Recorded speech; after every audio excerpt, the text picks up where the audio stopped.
And we are live. It's the Revved Up 906 podcast, a Detroit Pistons podcast to be exact. And I'm Hudson. And I'm Ryan. And before we get into today's recap of Pistons versus the Orlando Magic, make sure to like and subscribe because just yesterday we came out with episode number 21 and we talk about the Cade effect. We also get into the nit and grit about what possible draft prospects will play well alongside the guy, Cade Cunningham. And then we also kind of get into what rookies this year would play well now that they've developed their game. Guys like Jaden Ivey, Jalen Duren, and what it might look like with Cade playing alongside them because they're for sure top tier in our young core. Without further ado, let's get into today's recap. Tonight's final score was 102 to 128 in the Orlando Magic's favor. The Pistons tonight found foul trouble early. The Pistons went into the half with 14 first half fouls. Typically, when we're at the end of four quarters, we're looking around 20 fouls rather from the Detroit Pistons heading into the half with 14. I'm not sure what the total was. Maybe Ryan can figure that out. But tonight, I couldn't really find out if it was because of just laziness or if it was the Orlando Magic are that good, or I just couldn't figure out as I'm watching the game. I'm like, what is the issue tonight? So the total count on the fouls was 29 tonight, which is not Oh, good. That's too high. 29? Yeah, our average is 22. So, Oh, snap. Which 22 is worse than the league? yep. So we almost had 30 fouls. Uh, at least it wasn't 30. But I really think the reason for tonight's loss was, I hate to say it, but we gave up. I Yeah. think at this point in the season, it's very easy to see a team give up, and we gave up because after this, we have like what, 4 games left, 5 games left, something like that.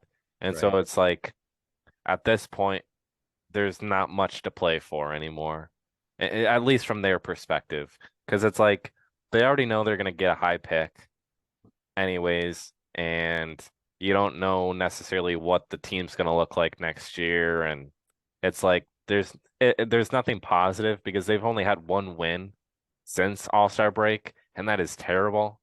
So it's like like the last stretch of games they should have won, but they didn't follow through.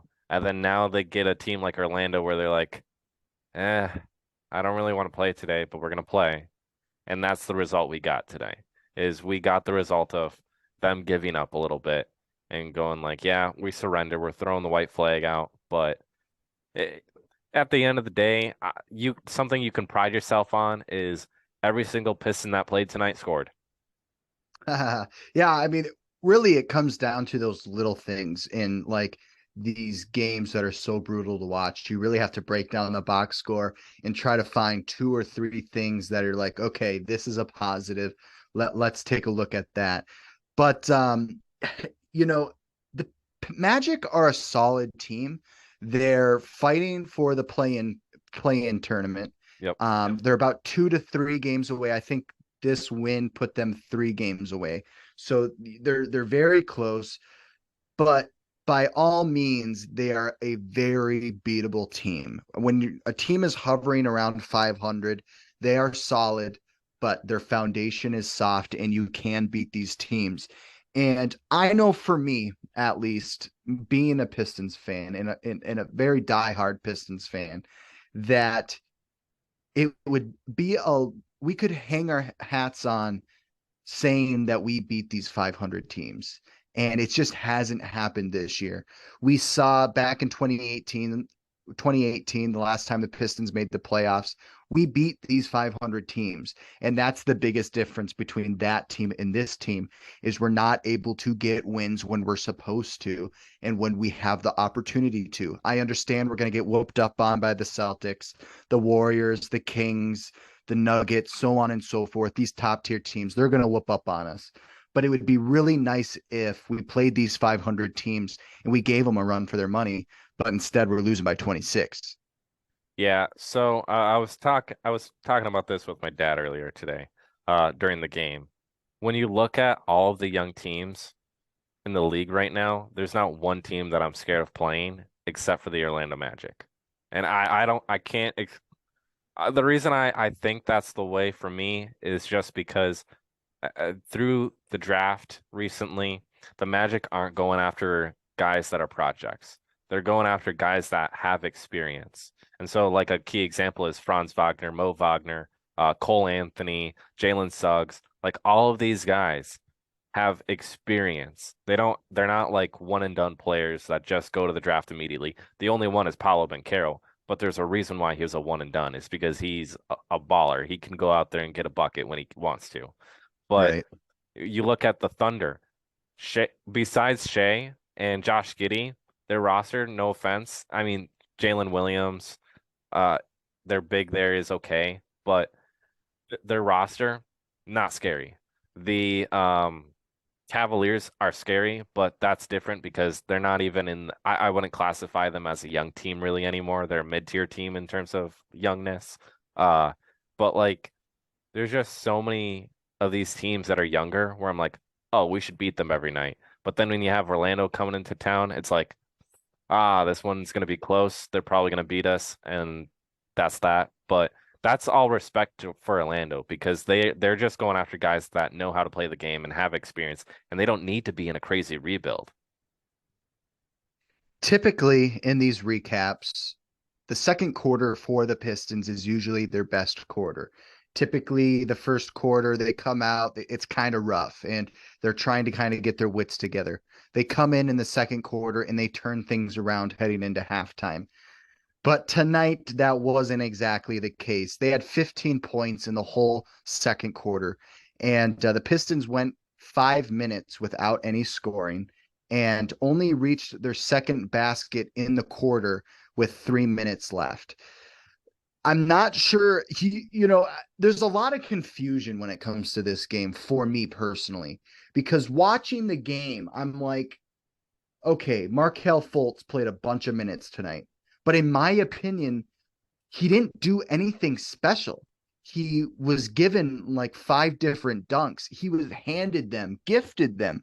And so for me, I completely agree. I think that is the answer, is that the Pistons have given up. I really do believe that's kind of what's happening here, because the Orlando Magic, the Pistons 30 games ago compete with this team. I believe they split the series 2-2 this Yep. season. So it's not like the Orlando Magic are just these absolute juggernauts that should be absolutely steamrolling us. But that's what we saw tonight. And even Jaden Ivey, let me pull up his stat line tonight. I wasn't super impressed. I mean, 14 points lately, that's kind of low for him. Typically, he's been in the 20s, high 20s, early 30s lately. 6 assists, but 4 of 14 shooting, which is really brutal. And we're at the point here with Jaden Ivey where his play determines how the Pistons play. He's really been Yep. the centerpiece lately for the Pistons. Yeah, and outside of him, you can hang your hat on the fact that Killian had a great game because he did 20 points, 7 assists, 2 rebounds. Uh, that was a solid night for him. I'm not complaining. Yep. Wiseman, even though it's a low end double double, he still had a double double. I'm Mm-hmm. not complaining about Livers because Livers has been really cold lately, and so I'll take 10 points and 6 boards with him.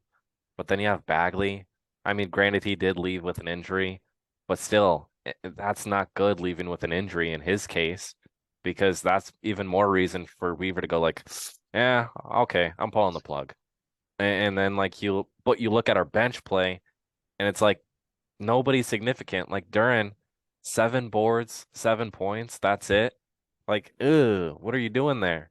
But Right. then the bright spot on the bench was Eugene. Eugene had 19 points, 2 boards, 2 assists, 2 steals off the bench playing 28 minutes. Eh, if it weren't for him or Killian tonight, we wouldn't even would have been even close to the Magic in points.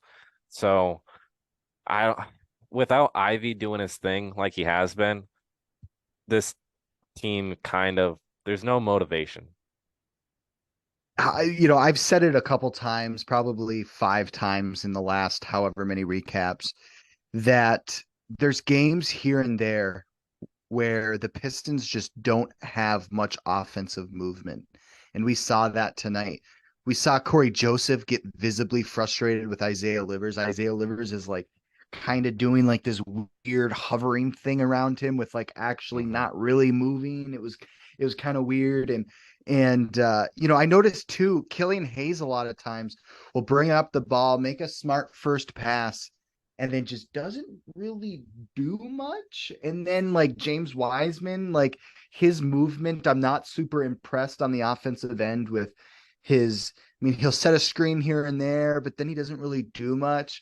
The only guy that like I'm okay with his movement is like a Eugene Amarui and a Jaden Ivey. And those guys lately have been our guys that are looking the most efficient from the field, have the most points. And it's proving that movement on the offensive end is so important for the Pistons. Yeah, but this also goes into the point of motivation because this team, Yeah. if you look at the previous like last 5 games before this, there was more movement. And that's because they actually were like, yeah, we got a shot at winning this game. But now after every single game has fallen apart right at the end for them, it's like time to give up because like I don't know how to explain it. And I hate that I'm being negative because I love being positive about the Pistons. But this is just a game in which they did actually give up on. And there's just there's not much to break down in terms of positive outlooks on this team tonight, other than the fact that everybody scored. We had a bright spot with Killian and Eugene. And Ivy, even though it was a low end double-digit scoring night for him. That's now 35 consecutive games of double-digit points, which is he does hold the record for the most in Pistons history. He beat Dave Bing's record a while ago, so that's very good to see. Right. But there's not many positive outlooks that you can look on tonight. But I will say this, the Magic are actually a good team. Their record doesn't show it, but they are actually good. They're just a younger team that's getting close to being in the playoffs. And next year, they'll probably make the playoffs because they're a couple components away from actually being something. And so when we're losing like this to the Orlando Magic, it's because the Magic are actually a good team. It's not because they're just lucky or anything. They're actually good. They're a solid group of guys that they have a great foundation. This group of guys have been playing together for a while. Like you break down the roster, when you have Paolo Banchero, Franz Wagner, Wendell Carter Jr., Markel Fultz, even though he's not anything special right now, you still have him. Gary Harris is a solid vet. Chuma Okeke, Admiral Schofield, Mo Wagner, Gogo Batatse, Cole Anthony, Jalen Suggs, Michael Carter Williams, Caleb Houston, like their whole roster. Bobo didn't play tonight. He's injured, but their whole roster has a bunch of like, if you look at recent years for college basketball, all of those guys were the top guys. And so you look at their roster the way it is right now, it's like, oh boy, you're like, this is not going to be easy. You're going to have to work your tail off to win this game. And just that's the positive outlook that I can take away from tonight is that we were actually playing against, if this team was in college right now, they'd be winning the chip. Like you're not competing with them. Um, I'm gonna play some good cop, bad cop. Ryan just brought up some positivity. I love it. I personally love it. Obviously, I've been a Detroit Pistons fan since I could read, right? But I have a statistic that me and my dad kind of mapped out while we were watching the game. And the Pistons haven't won a playoff series in 15 years. Your boy Ryan was 6 years old last time we won a playoff series. I was 7. So, yes, I might be a little negative here and there in our recaps, but in the end, we're diehard Detroit Pistons fans. We've been put through the ringer, and we're still here recapping every single game. Okay. So, yes, there's going to be games like this where it's like, man, you really have to dig deep to find those positives. But in the end, there's always those little nuggets of, okay, this is what we can look at. But yeah, your boy was 6 years old when the last time the Pistons won a playoff series. That is true. But it just shows everyone that we were through the bad and dark years of Pistons basketball. We Yep. we weren't okay. Well, technically, we did have the going to work Pistons, but it wasn't like we were really old enough to really witness it. And enjoy it. Yes, yes. And then we definitely weren't a part of the bad boy era, because that would have been amazing to watch. Oh yeah. But we we're in the era of Stan Van Gundy ruined the Pistons, but then Weaver's bringing us back up. So that's where we're at right now. Yeah. Oh, dude, we'll be around when they hit the glory days Oh again. yeah. Trust me. We'll be into the thick of the Yep. podcasting, dude, and we'll be vets. We kind of mentioned it earlier, but Marvin Bagley leaves the game with a head injury. It seemed like he hit the back of his head against Jalen Duren's knee. It's really unfortunate to see that. One, because, well, we're trying to get some positivity here at the end of the season. We're trying to get some wins. But then two, we're also trying to get Bagley to play well, just like we were mentioning a couple weeks ago about how, he might be gone if he keeps playing well, and maybe we can flip him. If he's out the rest of the season with an injury, there goes that. Yeah. He has been playing so great recently too, and that's why it's disappointing for tonight. Is like the other night there, he had 21 points. Like that's really good for him. And he's been on this hot streak for starting for us, and it's been like, oh, okay, Marvin Bagley, I see you. But then he leaves with an injury, and then it goes back to he gets injured a lot. And so you never know when it's going to happen. And of course, it happens when he's playing great again. And so now we're kind of waiting to see what happens with that. But with limited games left in the season, I don't think he's going to play another game for us this season. It'd be interesting to see what happens this offseason. I can see a move with him. And it's not because I don't love him, because I do love Bagley. But he needs to take on a certain role to be with this team. He needs to be that guy that comes off the bench and gives key minutes and gets buckets. He can't be the guy that expects to be a starter still, because let's be realistic here. When you have James Wiseman and you have Jalen Duren, it's kind of hard to start Bagley over both of them. Jalen Suggs really seemed to be like the thorn in our side tonight. We saw him getting a couple little scuffles, getting some argumentative moments, but Jalen Suggs tonight finished with 18 points, five personal fouls, 2 assists, 2 rebounds, 4 of 6 from the 3-point line, 5 of 9 from the field. It's unfortunate to see a guy come off the bench the way Suggs did and be able to just get a bucket in the most unfortunate times. Yeah, but will we go back to my comment of loaded talent on this roster? Jalen Suggs was a high-end first-round pick, and Mhm. there's a reason why he went that high, because he's actually that good. But the problem with Orlando is they're guard heavy, and so it's kind of hard to give Suggs those minutes, because do you give those minutes over Cole Anthony? Do you give those minutes over a Markelle Fultz, who you traded a lot of assets away for? It's just you're in that position for Orlando, but he doesn't need to come off the he doesn't need to start in a game like tonight against the Pistons to be good, because the Pistons 16 wins on the season. So it's like Jalen Suggs can literally come off the bench, be the last guy off the bench, and he's going to be playing just fine. But that's just the positive outlook on the Orlando Magic, is just their ability to play the game the right way. Because I, this is why I'm scared playing them, is because they're just loaded with talent. It's because every year for a long time, they were the worst team in the league every single season. And then all of a sudden, a result of that is they're one of the better young teams in the league right now. And next year, this time, they're most likely going to be in the playoffs unless something happens.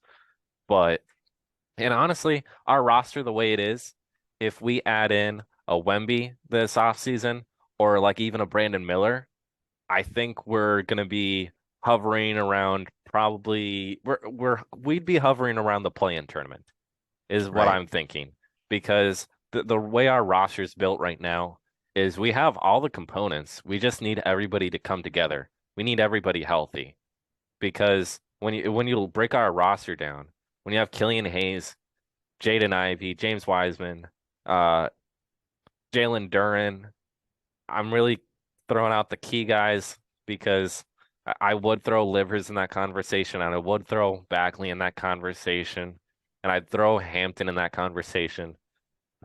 But they're just a lot of those guys I could see getting moved. And so you don't necessarily know what it's going to look like next year. But we'll also have Bojan coming back, and we'll also have Stu coming back. So the big question this offseason is what the roster is going to look like next year. The Orlando Magic trio of Jalen Suggs, Markelle Fultz, and Cole Anthony really remind me of the Phoenix Suns about 8 to 9 years ago. They had Eric Bledsoe, Brandon Knight, and Isaiah Thomas. They had like three like solid NBA point guards, and then all of a sudden, the project did not work out. But I think it'll work a little bit better for the Orlando Magic. But I kind of see a trade with the Orlando Magic's favor. I just don't. I feel like they're missing like a small forward. Like, yeah, they got Paolo, but I feel like they need a little bit more of like a defensive presence. I could maybe see a trade happening there. Maybe not this offseason, but maybe mid next season if it's not working out the way they expected. Any last takeaways from today's game of the Detroit Pistons versus the Orlando Magic, Ryan?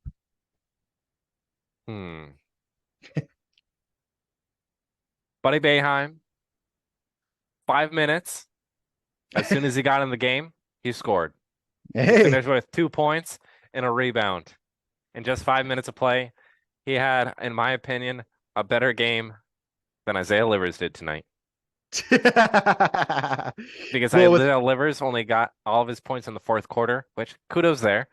But where were you the other 3 quarters? Right. Oh, dude. Isaiah Livers, I'm big go blue all day. So any guy that graduated or played for Michigan, I'm all for. But Isaiah Livers, yes, he had 10 points, but not the most efficient. I'd like him to he hasn't had an efficient game in like 7 games, something like that. It's been he's still a project though. That's the issue.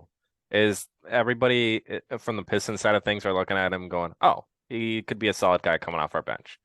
But I see him as a project still. And for him to be good, he's going to need to see a lot of time in the G League because he hasn't had that yet. And at this point, I don't think they could even throw him down there to develop him really. But he's just a project, and that's why I love him, but I don't see him sticking around because of that. The thing with Livers is that I wouldn't expect him to be a project because we were talking about the Orlando Magic and how they have these like 2, 3, 4 year guys that played in college that long and they come right in and they're NBA ready. We saw that with Saddiq Bey. I kind of expected that with Isaiah Livers, 3 or 4 years with Michigan. I kind of expected him to be boom, right out of the gate, and has not been the case. Well, that will do it for today's Revved Up recap of the Orlando Magic versus the Detroit Pistons. That final score was 102 to 128. Before you guys leave, below this video, there is a share button, and you can share our video on any social media platform of your choosing.